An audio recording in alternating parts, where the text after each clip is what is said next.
Olá, hoje a gente vai mergulhar num tema que é, olha, fundamental para entender o Brasil. A forma como o país é administrado. E para a gente conseguir desvendar esse quebra-cabeça que não é fácil, vamos usar uma única ideia. Uma metáfora bem simples, mas super poderosa. Pois é, como se constrói um país? Essa é uma pergunta gigante, né? Parece até meio abstrata, mas é exatamente por aí que a nossa conversa começa. Porque o jeito que um país se organiza, se constrói, isso diz tudo sobre ele. E aqui está a nossa chave para entender tudo isso. Vamos pensar na administração pública do Brasil como se fosse a construção de uma única casa. Cada modelo de gestão que a gente vai ver é como se fosse um projeto de arquitetura diferente. Então, a nossa história é sobre essa casa. Uma casa que está sempre em construção. Ao longo do tempo, vários mestres de obra diferentes assumiram o projeto, cada um com um plano radicalmente diferente do outro. Vamos conhecer o primeiro deles. O primeiro projeto arquitetônico era, digamos, problemático. A ideia inicial de como construir essa casa tinha uma falha de projeto fundamental, que era o próprio dono da obra. O nome desse primeiro modelo é patrimonialismo. Tá, mas o que isso quer dizer na prática? É basicamente quando o dono da obra não consegue diferenciar o que é dinheiro dele e o que é o dinheiro da casa. Fica tudo misturado. E na prática, era bem isso que acontecia. O dinheiro que era para o cimento, para o tijolo, de repente virava joia para a família. A equipe de construção? Eram os primos, os tios, gente sem a menor experiência. E fiscalização, alguém para olhar o que estava acontecendo? Imagina, nenhuma. E esse é o ponto crucial. A falta total de controle e essa confusão toda entre o que é público e o que é privado fazem com que a casa nunca seja construída direito. Era óbvio que precisava de uma solução, e urgente. Bom, diante desse caos todo, surgiu uma nova ideia. Uma tentativa de colocar ordem na construção, sabe? De acabar com a bagunça de uma vez por todas. A solução foi a burocracia. A lógica por trás era simples. Se o problema é a falta de regras, então vamos criar regras para absolutamente tudo. Para evitar qualquer desvio, qualquer jeitinho, a solução foi criar um manual gigante.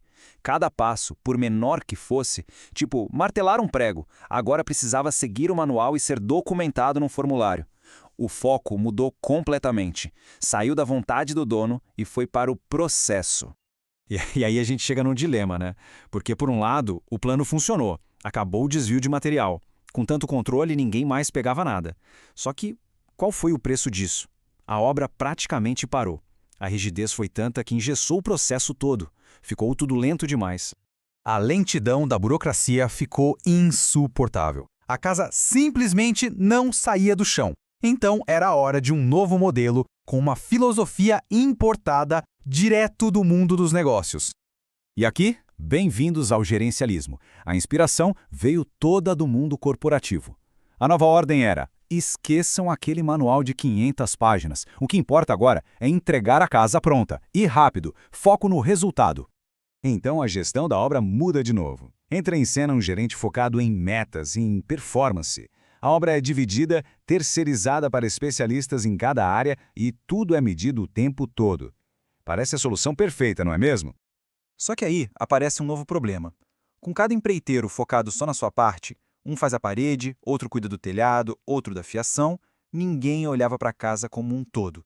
A obra ficou fragmentada, sem coordenação. Uma coisa não conversava com a outra. Isso nos leva ao modelo mais recente.